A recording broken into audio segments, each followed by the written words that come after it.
Bonjour à tous, je suis ravi d'être parmi vous aujourd'hui pour vous partager un projet avec des ambitions fortes notamment sur la construction bois. Voilà, donc on va partager aujourd'hui alors un retour d'expérience, en tout cas un retour d'expérience sur la partie conception, mais le projet est en pleine construction pour une livraison en mars 2024. Donc on est vraiment sur un retour d'expérience, mais instantané. Donc je me présente, Tristan Lavaux, donc je suis responsable du développement de la construction bois chez Bouygues Construction. L'ambition WeWood. L'ambition WeWood, aujourd'hui, dans la construction, on a une vraie volonté le groupe a une vraie volonté de décarboner son activité. Pour décarboner son activité, le bois est un des leviers pour agir sur, comme l'a dit l'intervenant avant, pour agir sur cette IC construction. Et l'ambition du groupe est de construire un tiers de ses projets en bois d'ici 2030.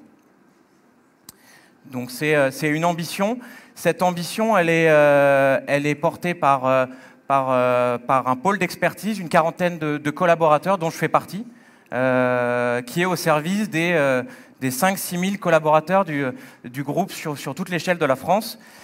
Je me suis permis de mettre quelques petits slides et chiffres clés. Donc, comme je l'ai dit, c'est vraiment un levier pour intervenir sur la manière de construire différemment, construire autrement. 30% de projets bois d'ici 2030, 30% de bois français sur nos opérations. La question nous est souvent posée, d'où vient le bois? Voilà, donc je me permets d'y répondre avant d'avoir la question. 50% de bois français d'ici 2025 via le label Bois de France. 100% de nos bois sont mis en place comme mode constructif, sont labellisés FSC ou PEFC. Un sujet sur la ressource. Beaucoup de partenariats avec des industriels pour s'assurer d'avoir une ressource disponible au moment de la construction des bâtiments. 50 projets bois en cours de construction en ce moment sur le périmètre France. J'ai fait un peu un parallèle avec les tonnes de CO2 économisées, puisque c'est ce qui nous réunit aujourd'hui, voilà, des solutions zéro carbone. Et puis, dans ce rôle de transformation d'entreprise des 40 collaborateurs WeWood au sein des 5000 de Bouygues Bâtiment France, il y a une réelle volonté de former, acculturer, que ce soit les maîtres d'ouvrage, les maîtres d'œuvre, mais aussi nos compagnons qui posent le bois en production propre, comme le font nos compagnons depuis 70 ans en béton. Donc c'est une vraie transformation culturelle de l'entreprise, une vraie transformation des modes constructifs. Et pour ça, donc, on a été lauréat du booster bois biosourcé lors du Forum Bois 2021 au Grand Palais éphémère, avec la création d'une académie de mixité des matériaux. Pourquoi Académie de mixité des matériaux? C'est la construction bois, c'est une construction avec du bois, du métal, du béton, et c'est vraiment pouvoir réaliser nos projets avec tous les modes constructifs qui participent à la construction d'un bâtiment.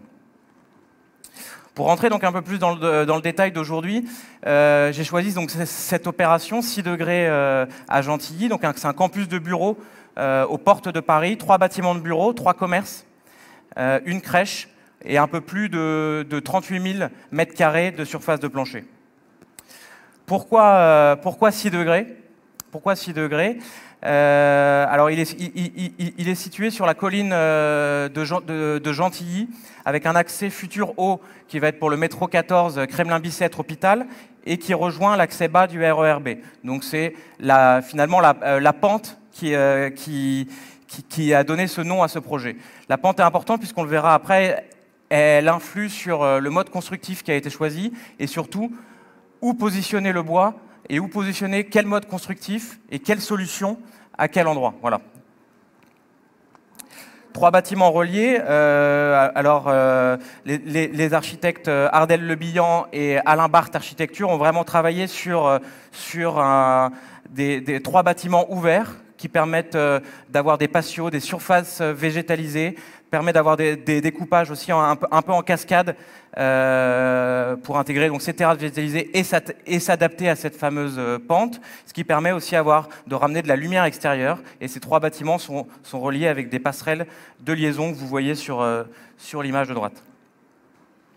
J'ai remis quelques chiffres, on l'a dit, donc c'est plutôt des bureaux, là, sur les 38 000 m², 28 000 m² de bureaux, 400 places de stationnement, des crèches, un peu moins de 1000 m² de commerce, et puis des salles de sport au rez-de-jardin. Sur les 38 000 m² de surface de plancher, environ 17 000 m² de plancher bois. Voilà, et 8 000 m² de surface végétalisée sur un campus qui fait à peu près 1,5 hectare.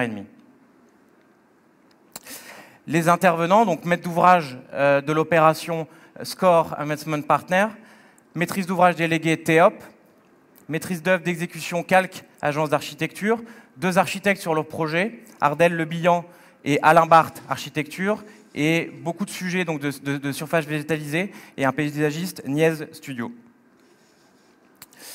De belles ambitions sur les labels et les certifications, vous les voyez à l'écran.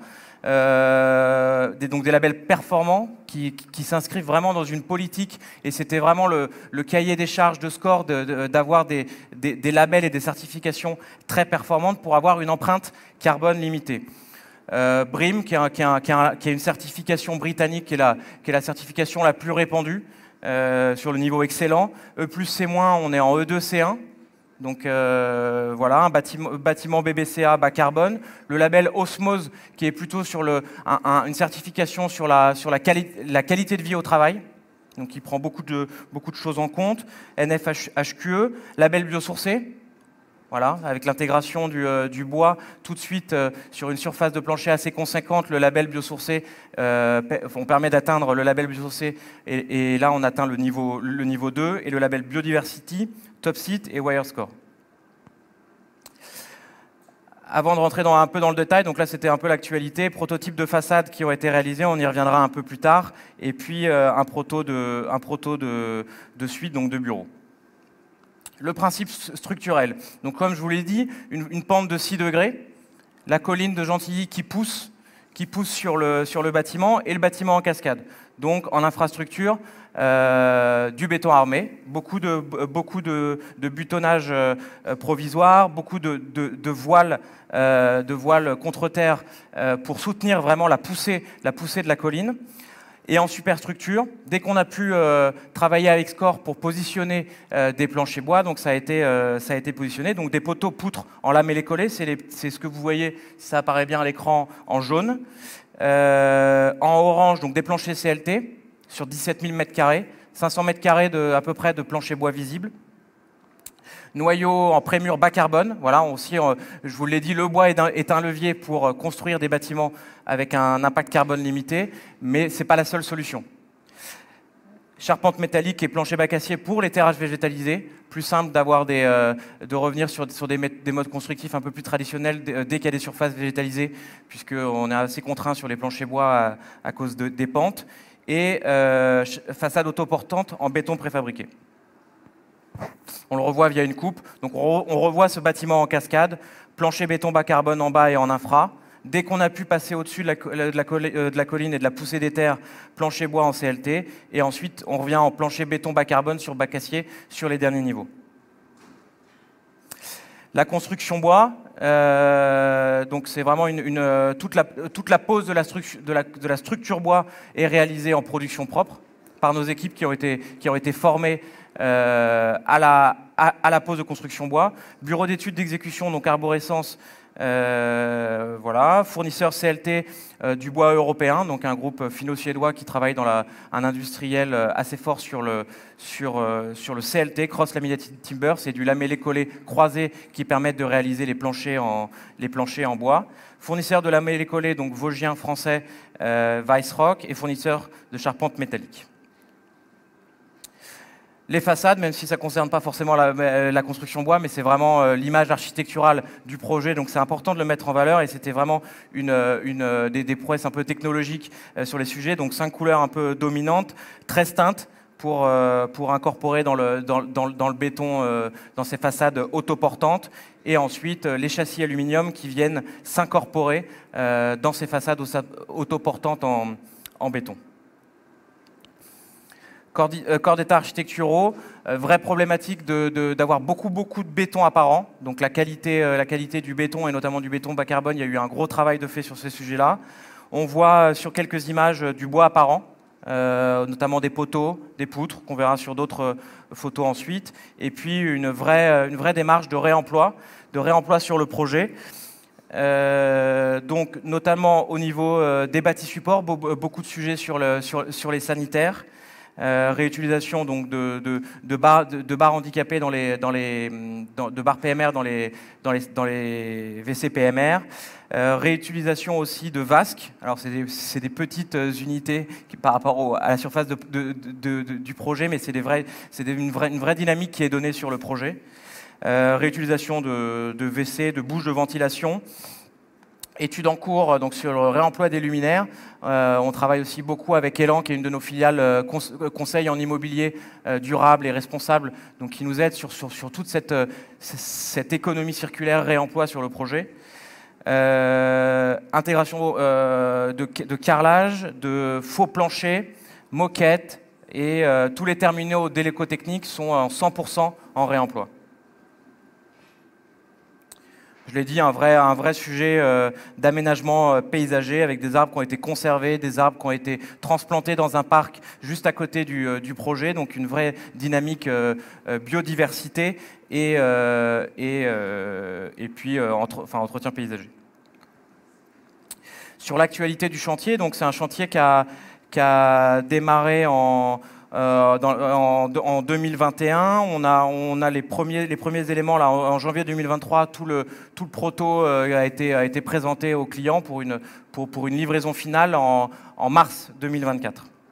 Donc aujourd'hui, voilà, la façade préfabriquée qui vient se rapporter sur la structure poteau-poutre en bois à démarrer. On voit sur les photos vraiment les poteaux béton qui sont assez imposants. Les poteaux bois qui vont être visibles, c'est pour ça qu'ils sont protégés via une protection physique sur les poteaux, les planchers CLT et une poutre en lamellé collé qui restera visible. Et avec aussi, comme je disais tout à l'heure, c'est un projet mixité bois, métal, béton. On voit aussi un assemblage de cornières métalliques qui viennent faire la jonction entre le béton et les planchers CLT. Donc vraiment, c'est un projet bois et un projet avec beaucoup de mixité des matériaux, d'où l'intérêt de pouvoir former nos compagnons sur ces trois usages. Quelques vues du chantier, autres vues du chantier, notamment intérieur. Je le disais, beaucoup de béton visible. Habillage bois là c'est dans le hall, habillage bois mais plutôt décoratif sur la partie haute. Et là on retrouve donc du coup des poteaux et des poutres en lamellé collé qui resteront visibles dans l'accueil du bâtiment et dans quelques salles de réunion. Voilà, des espaces de travail qui sont assez qui donnent envie d'aller travailler là-bas, donc des poteaux bois visibles et sur toute la périphérie du bâtiment, quelques planchers CLT qui restent visibles. Et quelques photos donc des patios intérieurs. Pareil, pour vraiment ramener de la lumière, ça a été vraiment l'ambition architecturale de pouvoir faire ces puits de lumière, ces passages entre les vallées, comme ils les appellent, entre les différents bâtiments, pour ramener de la lumière dans tous les espaces communs.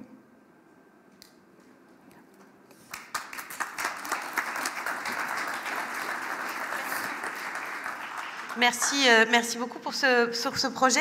Alors, comme je l'évoquais tout à l'heure, je propose de passer à une petite session de questions-réponses.